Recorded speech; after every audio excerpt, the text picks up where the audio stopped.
and everyone's saying, "Oh, you're too aggressive. Like, try to slow it down." It's still Tokyo, but there's a lot of freaking mountains. What works in your country will not work in Japan.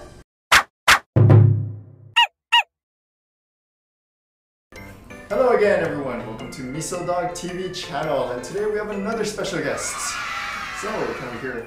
How about a short introduction? So maybe like your name, where you're from, how long you've been in Japan, that sort of thing. Okay, so hello everyone. My name is Roberto Salamat Jr., but you can just call me Rob. And I'm 33 years old. I'm from the Philippines, and I came here last August 2016, 4 years ago. Time flies so fast. And I came here for a one-year study program. I took up a full-time MBA in Globus University. And during that time, we were also doing internship for a Japanese company. And after graduation, the company asked me to come back. And now I've been working here for 3 years. Ooh.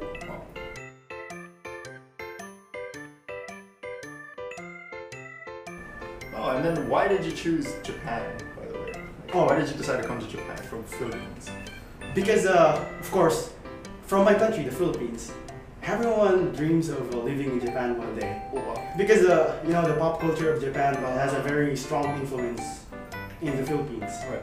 Also, when I was working for an engineering company, I was working for a mining company in the Philippines. We were using a lot of Japanese business practices, like Kikenyochi, Kanban, Kaizen, and I was amazed at how the Japanese do business practice. And what country better to learn business than Japan? Ah, I see. And you mentioned pop culture, so do you have any specific pop culture? Of course, anime, dramas, movies. Okay, favorite anime? Favorite anime is One Piece. One Piece? Yeah. Oh. I'm gonna be the Pirate King someday. When did your business school start? Globus University, when did it start? When did it end? So it's not a typical school year. It starts September. Okay.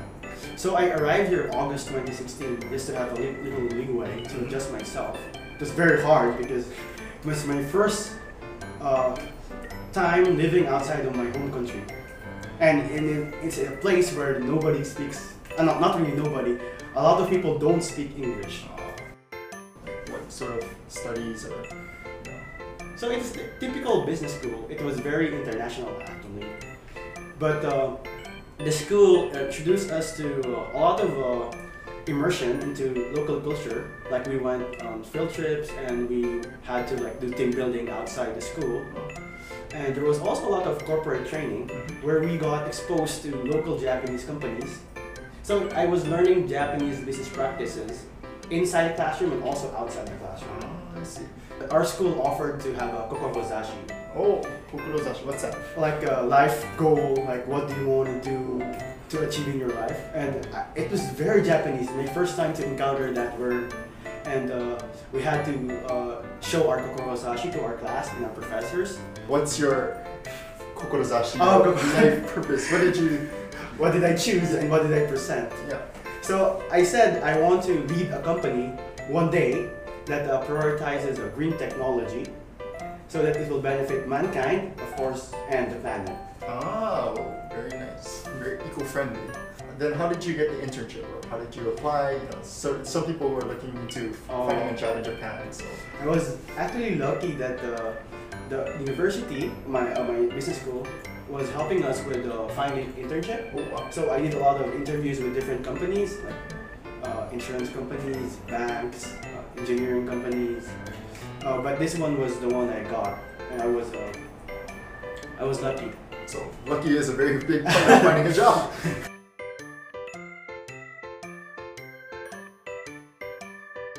Which is true. But so you worked in a Japanese company before you worked in the Philippines, obviously. Did you find any differences between the two besides the obvious? Oh, of course, the salary will be higher because the quality of living in Japan is higher. Other differences is that the life, your social circles, in your inside the work and outside the work, there's a very thick line separating it. Here, work is work, and you should not mix it with your social circles outside. How about the work culture? As a foreigner in the Japanese first thing that I had to learn was that time and presence is so important. When the work starts at 9, you have to be sitting in your desk 10 minutes before 9. Your presence in your desk is more important than finishing your job early or whatever. Our company is like 2,000 people approximately, and I was the only foreigner when I got hired.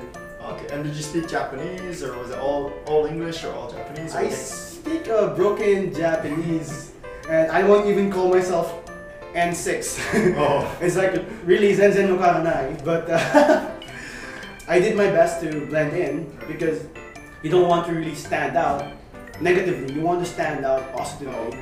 I had to play my strengths because if I had to be like other Japanese people, I would not be needed in that company. Right. So I had to show them what I could do that the other Japanese people can't do. My strengths was international business, and I did a lot of proposals for business opportunities outside Japan. They liked my job. Yeah. I mean, they hired you as a foreigner, so why act as a Japanese person? Yeah, but you don't really want to like rock the boat too much. Dangerous time when you actually. Oh, there's a lot because I don't really know how people do it. I was very aggressive. Okay. And everyone's saying, oh, you're too aggressive, like try to slow down.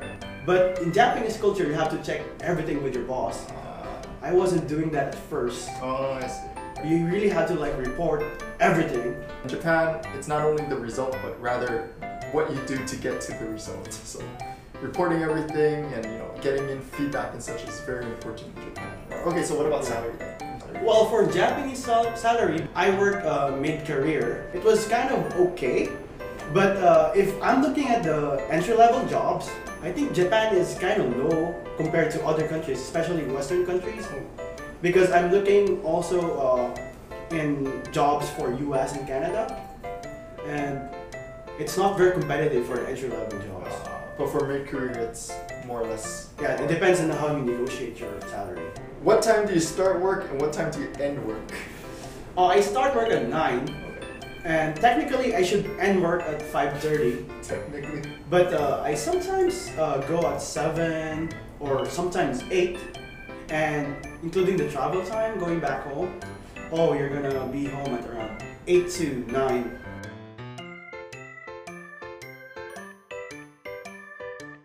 Okay, so that's all about work and stuff like that. But what about social life? Your everyday living. So do you have any hobbies? Things that you do outside of work? On your free time? One thing I like about Japan is it's so livable, and it's very easy to get around, and there's a lot of cool things to do every damn time. Like there's a matsuri happening somewhere at this moment every day. What was your favorite one, if you recall any? I attended this festival in Kawasaki. It was so damn cool. So many people were drunk, so many people didn't care what they were doing, what they were wearing. It was like, oh, are we in Las Vegas or are we not in Japan? And everyone was like eating like very vulgar items shaped into food, It was so cool. When you're in Japan, at least once in your life, attend the festival. Okay. Do you have any hobbies or things you picked up or? So I do mountain hiking every summer. I climbed the top 3 mountains in Japan already. First is of course Fuji, the most popular mountain. Fuji. Number 2 is Mount Kita. Mount Kita, okay. And number 3 is Hotaka. Hotaka, okay. All these mountains, where were they? Like, were they situated? You're in Tokyo now. You're living in Tokyo now. Yeah. So is it around Tokyo, or did you have to how did you get to those places? So Tokyo is very accessible to the Alps. So there's the Central Alps, there's the North and South Alps. So it's like 4 hours, 5 hours travel. Inside Tokyo itself, the Okutama Mountains, it's still Tokyo, but there's a lot of freaking mountains.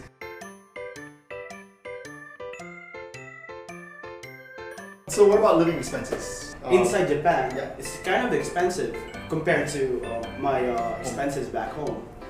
And there's a lot of techniques to not spend too much. Okay. What's your top 2 tips then? Top 2 tips? To save money. Of course, go to the cheap shops like I Choose Life. They have a lot of cheap options and Sanwa. Okay, so life is a supermarket. Yeah. Try to time your grocery shopping when there's a lot of 50% off discounts. Normally past 9 p.m. there's a lot of discounts. So I saved a lot of money timing my groceries. Oh.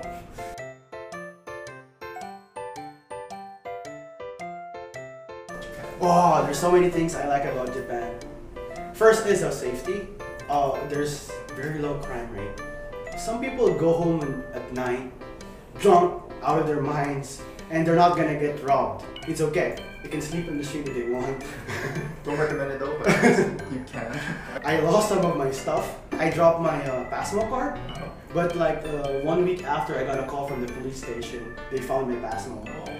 I was so sad when I lost it because it was like 8,000 yen inside the card, but I got it back and it was like, oh, thank you, Japan. Anything else you like? Transportation is the best. You don't really need a car to exist or like have a good life in this country. Oh, when you're living in a city. Oh yeah. But when you're in Hokkaido, you need a car. But because I live in Tokyo, no one really needs a car here. It's so easy to get around and everything is so like on time. Another thing, I love the food. I think Japan has the best variety and quality of food in the world because of this thing they call omotenashi. Oh. It doesn't matter if you're buying like a 10,000 yen steak or buying a 500 yen ramen. The service they give you and the care and the plating they do is the same. Oh, okay. So what's your favorite Japanese food? Is okonomiyaki. Oh. That complicated to do and you have hands-on experience and it's also very filling to the stomach. Oh yeah. So what about what you don't like about Japan? Oh, to be very honest, there's two things I really don't like about Japan. Number one pet peeve is racist landlords. Oh yes. So when you're trying to find an apartment, you can get rejected because you're not Japanese. Oh yeah. So I was like, really? You don't want my money? You would rather not have money than to have me renting your house. Like, oh man. It was very, I don't know, new for me that you can get rejected just because you're not Japanese. Next one is the hierarchy in the job. It's too strict. Like even I said a while ago, the reporting, which is a good thing or a bad thing, depends on how you look at it.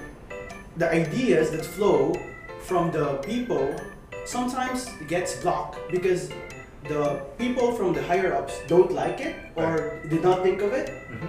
So I think there's a lot of creativity and talent being wasted because of that. Because not everyone is aggressive as me. A lot of ideas get thrown out the window because nobody listens to it.